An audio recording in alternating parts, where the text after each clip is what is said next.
8টা তো বেজে গেল, আজ কি তার আর দেখা পাবো না? পলাশের কথা শুনে ঘড়ির দিকে চোখ পড়ল। আরে দাঁড়া দাঁড়া, আর একটু ধৈর্য ধর, এখনো তো 8টা বাজেনি, 2 মিনিট বাকি আছে। 2 মিনিট অতিক্রান্ত হওয়ার আগেই সে দোকানে এসে হাজির হলো। ছাতা মাথায়, হাসি মুখে দেবুদাকে আসতে দেখে আমাদের মনের মধ্যে পুলক জেগে উঠল। আরে, আমরা তো ভাবলাম আজ তুমি আসবেই না। তা এমনটা কেন মনে হলো তোদের? না, ওই মানে যা ঝড় বৃষ্টি শুরু হয়েছে, তাই ভাবলাম, কি জানি তুমি ডুব মারলে বোধহয়। মা ভবতারিণীর আশীর্বাদে ঝড় বৃষ্টি কেন, কোনো মহাপ্রলয়ও এই দেবাদিদেব ভট্টাচার্যকে আটকাতে পারবে না, বুঝলি? আর তাছাড়া আমি না এলে এই চায়ের দোকানে ঝাঁপই তো উঠবে না। কিরে ভোলা, ঠিক বলছি তো? ঝাঁপ যখন উঠেই গেছে, তাহলে সবার জন্য 1 কাপ করে চা হয়ে যাক।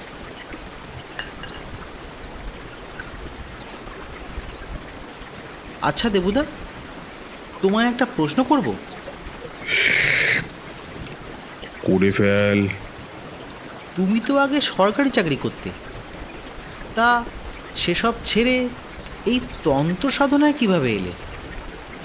হঠাৎ এই প্রশ্ন? না, ভেবেছিলাম তোমায় আগেই জিজ্ঞেস করব, কিন্তু বলে ওঠা হয়নি। বুঝলাম।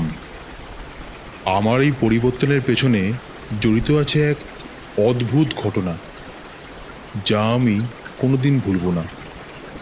তাহলে তো শুনতেই হচ্ছে। তার আগে তোরা একটা প্রশ্নের উত্তর দে দেখি। তোরা কি ভূতে বিশ্বাস করিস? হ্যাঁ। না, কেন?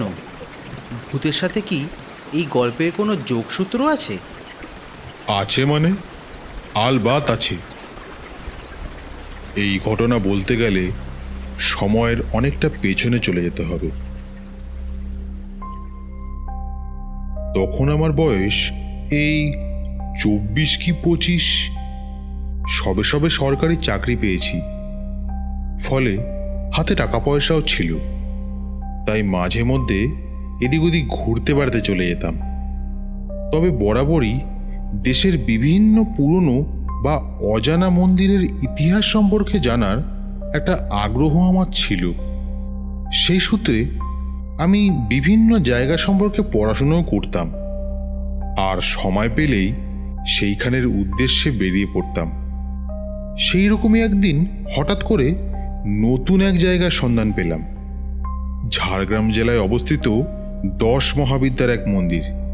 সেটি বহু শতাব্দী আগে নির্মিত হলেও আজও খুব কম লোকই তার সম্পর্কে জানে। জায়গাটার ব্যাপারে জানার পরই সেখানে যাওয়ার একটা প্রবল ইচ্ছে মনে জেগে উঠল। তাই আর দেরি না করে 3 দিনের ছুটি নিয়ে বেরিয়ে পড়লাম সেই অজানা ইতিহাসের দর্শন করতে। সময়টা ছিল মাঘ মাস। সেবার মাঘের শীত বাঘের গায়ে সত্যিই লেগেছিল বটে। শাল সোয়েটারেও খুব একটা সুবিধে হচ্ছিল না, কিন্তু আমার তখন রক্ত গরম, তাই খান দুয়ে গরম জামা আর টুকিটাকি কিছু খাবার জিনিস নিয়ে বেরিয়ে পড়লাম গন্তব্যের উদ্দেশ্যে। হাওড়া থেকে সকাল সকাল টিকিট কেটে ট্রেনে উঠে বসলাম। ট্রেন গিয়ে পৌঁছলো খড়গপুর স্টেশনে। সেখান থেকে বাস ধরে ঘন্টা 2 পর পৌঁছলাম ঝাড়গ্রামের একটি প্রত্যন্ত গ্রাম রঘুনাথপুরে। চারিদিকে ছোট ছোট টিলা আর অসংখ্য গাছগাছালিতে ঘেরা ছোট্ট এই গ্রামটির জনবসতি খুবই কম। জনহীন কাঁচা রাস্তা দিয়ে হাঁটতে হাঁটতে আমি গিয়ে পৌঁছলাম সেই মন্দিরের সামনে। কিন্তু গিয়ে দেখি মন্দির বন্ধ। গেটের বাইরে ঝোলানো একটি নোটিশ বোর্ডে লেখা রয়েছে, আজ মৌনী অমাবস্যার বিশেষ পুজো উপলক্ষে জনসাধারণের জন্য মন্দির বন্ধ থাকিবে, কেবলমাত্র তন্ত্রসাধক ব্যতীত বাকি সকলের আগামী ভোরে সূর্যোদয় হওয়ার প্রাক্কাল অবধি প্রবেশ নিষিদ্ধ। কি আর করা যাবে, অগত্যা ঠিক করলাম রাত্রে কোথাও একটা থেকে গিয়ে পরদিন সকালে মন্দির দর্শন করেই ফিরব। কিন্তু সেখানেও পড়লাম আরেক মুশকিলে। অনেক খোঁজাখুঁজির পরও ওই গ্রামে কোনো থাকার হোটেল পেলাম না। নিরাশ হয়ে যখন ভাবছি যে কি করব, ঠিক সেই সময় দেখি একটা গাছের পেছন থেকে একজন মধ্যবয়সী ভদ্রমহিলা উঁকি মারছে। আমি তাকাতেই একগাল হেসে আমার কাছে এসে বললেন, আপনি কি ঘর খুঁজছেন? হ্যাঁ। আমার একখানা ঘর আছে, আমি আপনাকে ভাড়া দিতে পারি। তা বাবু, আপনি কি একা, না সাথে কেউ আছে? না, আমি একা। একা মানুষকে যদিও আমি ঘর ভাড়া দিই না, বলা তো যায় না, শ্বশ্বাসেরও তো হতে পারে। বলেই আমাকে আপাদমস্তক মাপতে থাকেন। আমাকে দেখে কি আপনার চোর মনে হচ্ছে? মুখ দেখে কি আর মানুষ চিনা যায়? কার যে কি ধান্দা সে কেই বা জানে। যাই হোক, আমার কিন্তু বাড়ি ভাড়া দিনে 40 টাকা। তুমি একা আসো দেখি 30 টাকাই দিও, কিন্তু রোজের ভাড়া রোজ দিয়ে দিতে হবে। ভদ্রমহিলা আপনি থেকে সরাসরি তুমিতে চলে এলেন। আমি আর কোনো উপায় না দেখে ওনার কথায় রাজি হয়ে হাঁটা লাগালাম। কিছু দূর যাওয়ার পর রাস্তার ধারে ছোট্ট মতন একটা দোতলা বাড়ির সামনে এসে উনি বললেন, এটি আমার বাড়ি, নিচে আমি থাকি, আর উপরের ঘরটা তোমার জন্য খুলি দিব, আর রাত্রিরে খাবারটাও বানিয়ে দিব। ধন্যবাদ, অনেক উপকার করলেন। উপকার টুপুকার কিছু নয়, রাতের খাবারের জন্য 7 টাকা দিও, তা দিনের ওই মোট 37 টাকা হলো। আমি বুঝলাম মহিলা খুবই ধুরন্ধর, বুদ্ধি করে টাকা চাইছে, আর সাথে 7 টাকা বাড়িয়েও দিল। আমি পকেট থেকে নগদ 37 টাকা বার করে ওনাকে দিতেই উনি খুশি হয়ে আঁচল থেকে একটা চাবি বার করে দিল। এই নাও তোমার চাবি। আমি সিঁড়ি দিয়ে দোতলায় উঠে ঘরটি খুলে দেখলাম ছোট্ট পরিপাটি একটি ঘর। ঘরটিতে একটি মাঝারি সাইজের খাট, একটি টেবিল ও একটি চেয়ার ছাড়া আর কিছুই নেই। মনে হয় ঘরটিতে কেউ থাকে না, তবে বিছানার ওপর একটা বালিশ ও একটা কম্বল রাখা আছে। আমি ভাবলাম রাতে থাকা খাওয়ার চিন্তা যখন মিটল, তখন স্নান সেরে আলো থাকতে থাকতে বাইরে একবার ঘুরে আসি। ঘরে তালা দিয়ে নিচে নেমে বেরোবো, দেখি ভদ্রমহিলা নিজের ঘর থেকে আর চোখে আমার দিকে তাকিয়ে আছেন। আমার চোখে চোখ পড়তেই অপ্রস্তুত হয়ে মুখ ঘুরে নিলেন। আমি কিছু না বলেই বেরিয়ে পড়লাম। আশেপাশের জায়গাগুলো ঘুরে দেখতে দেখতে হঠাৎ একটা চায়ের দোকান চোখে পড়ল। ভাবলাম ফেরার আগে এক কাপ চা খেয়ে যাই। দাদা, এক কাপ চা দিন তো। বাবুর মুখটা তো ঠিক চেনা ঠিকলো না। তা এখানে কোথায়? ঘুরতে এসেছি। তা এখানে কোথায় উঠলেন? আমি ভদ্রমহিলার কথা বলতেই উনি বিরক্ত হয়ে বললেন, আপনি কি ওকে ভাড়া দিয়ে দিয়েছেন? হ্যাঁ। তাহলে আর কিছু করার নাই, আপনি বরং আজ রাত্রিটা কোনো রকমে ওখানে কাটিয়ে দেন। কাল তো আপনি বেরিয়ে যাচ্ছেন। তবে আপনি তো আবার একা। বলে খুব চিন্তিতভাবে কিছু একটা ভাবতে লাগলেন। এই যত সালা, এখন কি বলি। আমি বললাম, কেন বলুন তো? ও কিছু নয়, আপনি কিন্তু কাল সকাল সকাল বেরিয়ে যাবেন। আর ওখানে কি আপনি ওর বরকে দেখেছেন? না তো। হুম। বলেই মনে মনে কি যেন ভাবতে লাগলেন। আমি আমার চায়ের শেষ চুমুকটা দিয়ে ঘরের পথে রওনা দিলাম। শীতকালে তাড়াতাড়ি রাত হয়ে যায়, তাই অন্ধকার হওয়ার আগেই ফিরে যাওয়া ভালো। কিন্তু তালা খুলে ঘরে ঢুকতেই চমকে উঠলাম। সারা ঘর তছনছ করা। আমার ব্যাগ থেকে সব জামাকাপড় বার করে কেউ যেন মাটিতে ছড়িয়ে ফেলেছে। ব্যাগের ভেতরে রাখা বিস্কুটের প্যাকেটগুলো ছিঁড়ে এদিক ওদিক পড়ে আছে, আর বিস্কুটগুলোও নেই। ঠিক সেই সময় মহিলাটি ঘরে ঢুকে বলল, এই নাও তোমার খাবার। আমার খুব রাগ হলো। মনে হলো নিশ্চয়ই উনি ডুপ্লিকেট চাবি দিয়ে আমার ঘরে ঢুকেছেন। আপনি কি আমার ঘরে ঢুকেছিলেন? আমি তোমার ঘরে কেন ঢুকতে যাব বাপু? আর তাছাড়া তোমার ঘরে তো তালা ছিল। তাহলে ঘরে এরকম অবস্থা কে করলো? আমি কি জানি, হয়তো জানলা দিয়ে বিড়াল ঢুকেছিল। বিড়াল ঢুকে প্যাকেট খুলে বিস্কুট খেয়েছে? তুমি কি আমাকে চোর কইছো? আমি তোমায় থাকতে দিয়ে উপকার করলুম, আর তুমি কি না আমায় চোর অপবাদ দিলে? একা মহিলা দেখে যা ইচ্ছা তাই কইবে। হে ভগবান, এই জন্যই কয় মানুষের ভালো করতে নাই। বলে কান্নার ভান করতে লাগলেন। এবার বুঝলাম ওই লোকটা কেন অমন কথা বলছিল। মহিলাটি একেবারেই সুবিধের নয়। আমি অপ্রস্তুত হয়ে বললাম, দেখুন, আমি সেটা বলিনি। আর বলছি, আপনার স্বামী কোথায়? স্বামীর কথা শুনতেই মহিলা কান্না থামিয়ে থতমত খেয়ে বলল, ও এখানে থাকে না, কাজে বাইরে থাকে। বলেই গটগট করে ঘর থেকে বেরিয়ে নিচে চলে গেল। কি আজব রে বাবা! টেবিলে দেখি একটা থালায় 4টে রুটি আর 1 বাটি ডাল রেখে গেছেন। সত্যি বলতে এমন অখাদ্য খাবার আমি কোনোদিন খাইনি। মনে মনে ভাবলাম, কোনো রকমে রাতটা কাটিয়ে সকাল সকাল বেরিয়ে যাব। তাই কোনো রকমে খাবারটাকে গলবন্ধ করে আপাদমস্তক কম্বল মুড়ি দিয়ে শুয়ে পড়লাম।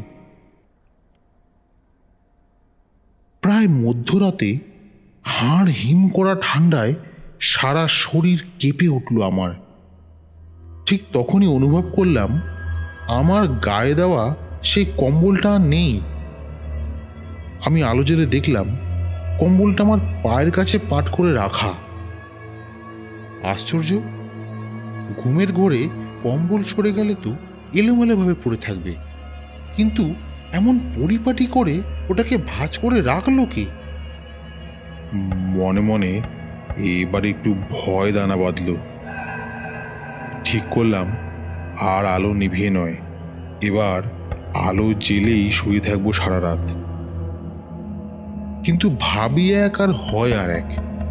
লোডশেডিং হয়ে ঘন অন্ধকারে ঢেকে গেল চারিদিক। আমি তার মধ্যেই পুনরায় কম্বল চাপা দিয়ে চুপটি করে শুয়ে রইলাম। দুশ্চিন্তার ঘোর কাটতে কিছুক্ষণ বাদে ঘুমও এসে গেল। ঘুমটা ভাঙল একটা হালকা নুপুরের আওয়াজে। শুনলাম আওয়াজটা ধীরে ধীরে সিঁড়ি থেকে ওপর দিকে উঠে এলো এবং অবলীলায় সেটা ঘরের মধ্যে প্রবেশ করল।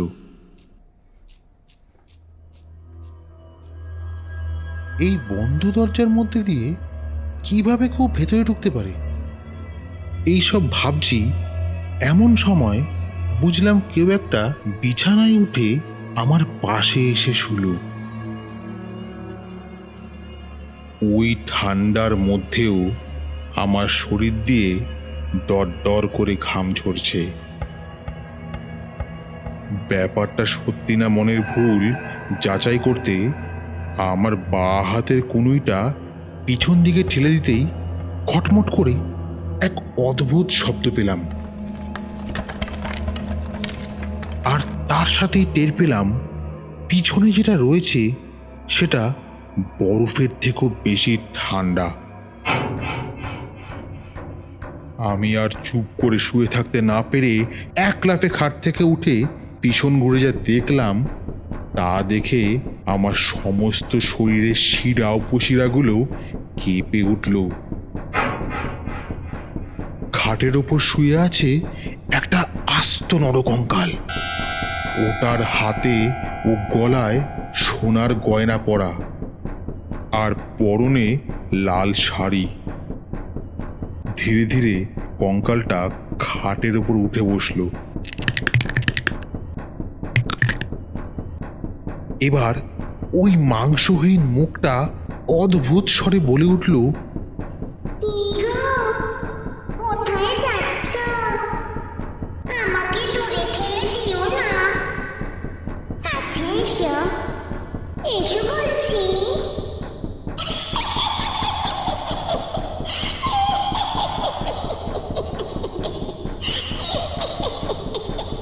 এ দৃশ্য দেখে আমার শরীরের সব রক্ত নিমেষে জমাট বেঁধে গেল। আমি আর এক মুহূর্ত দেরি করলাম না। কোনো মতে দরজা খুলে এক ছুটে ওই বাড়ি থেকে বেরিয়ে প্রাণপণে দৌড়তে লাগলাম।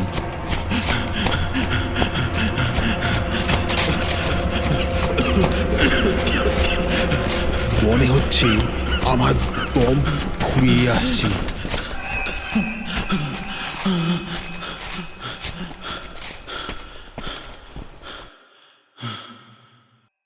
ঠিক এমন সময় কানে ভেসে এলো দূর থেকে একটা মন্ত্রপাঠের আওয়াজ।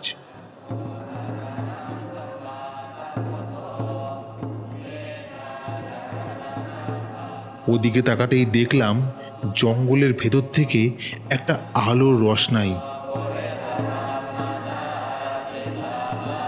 বুঝলাম মন্দিরে পুজো শুরু হয়ে গেছে। আমি আর কিছু না ভেবে সোজা ওই মন্দিরে গিয়ে উপস্থিত হলাম। ওখানে গিয়ে এক তান্ত্রিকের মুখোমুখি হলাম। ওনাকে সমস্ত ঘটনা বলার পর উনি আমাকে সেদিন রাতটা ওই মন্দিরের মধ্যেই থাকতে বললেন।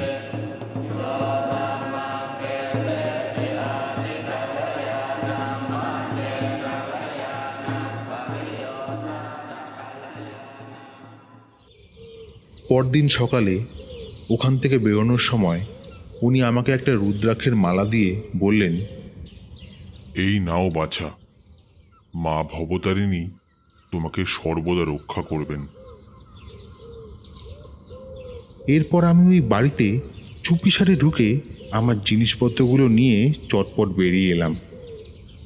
সেখানেই ওই চায়ের দোকানের লোকটির সাথে আবার দেখা হলো। আমি ওনাকে গত রাতে সমস্ত ঘটনা খুলে বললাম। সব শুনে উনি বললেন, আমি ভেবেছিলাম আপনাকে কালকেই বলবো, কিন্তু আপনি ভয় পেয়ে যাবেন বলে আমি কিছু বলিনি। তবে ঘটনা যখন ঘটেই গেছে তখন আপনাকে খুলেই বলি, এই মহিলার যে বর তার 2টা বিয়া। এইটা হইল প্রথম পক্ষ, আর কাল রাতে যাকে আপনি দেখেছেন সেটি ছিল দ্বিতীয় পক্ষ। 2 বউয়ের মধ্যে নিত্য দিন ঝগড়া লেগেই থাকতো।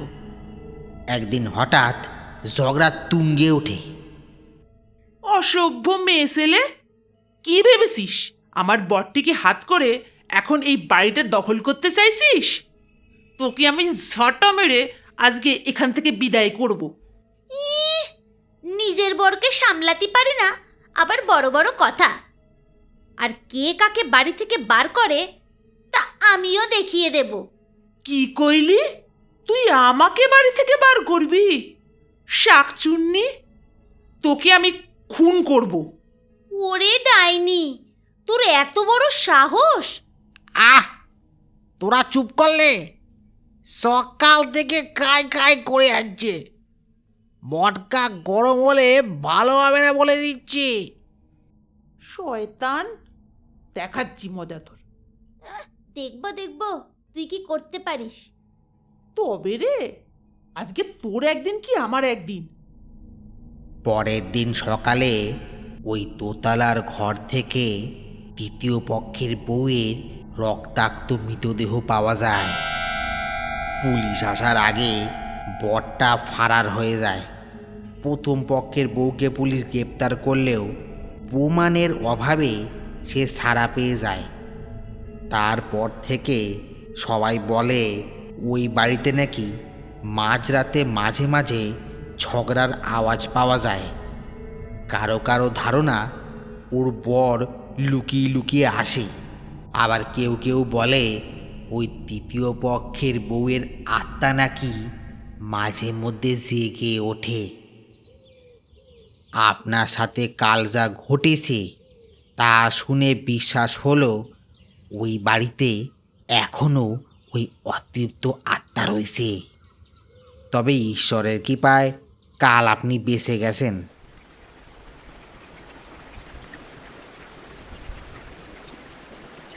তোমার কথা না শুনলে বিশ্বাসই হতো না যে ভূত বলে কিছু আছে। এ তো এক চূড়ান্ত দুঃস্বপ্ন। হ্যাঁ, ঠিকই বলেছিস। তবে আজ তোরা আমাকে যেটা দেখছিস সেটা ওই দুঃস্বপ্নেরই ফসল। সেই দিন ওই ঘটনা না ঘটলে ওই রাতে সেই মন্দিরে আমি আমার গুরুকে খুঁজে পেতাম না। ওখান থেকেই আমার তন্ত্র সাধনায় পথ চলা শুরু। আচ্ছা দেবুদা, এরপর তুমি আর কোনোদিনও ভয় পাওনি? না, কারণ আমার গুরু শ্রী অভয়ানন্দ মহারাজ আমায় একবার বলেছিলেন, শোনো দেবাদিদেব, জীবনে কখনো কোনো পরিস্থিতিতে ভয় পাবে না। কালোর মধ্যে খোঁজ করলেই কালির দেখা মেলে। যেমন ঘোর অমাবস্যা কাটলেই আকাশে ভেসে ওঠে ঝলমলে পূর্ণিমার চাঁদ। সাথে সাথে দেখা যায় বৃষ্টি থেমে গিয়ে আকাশে পূর্ণিমার চাঁদ ঝলমল করছে।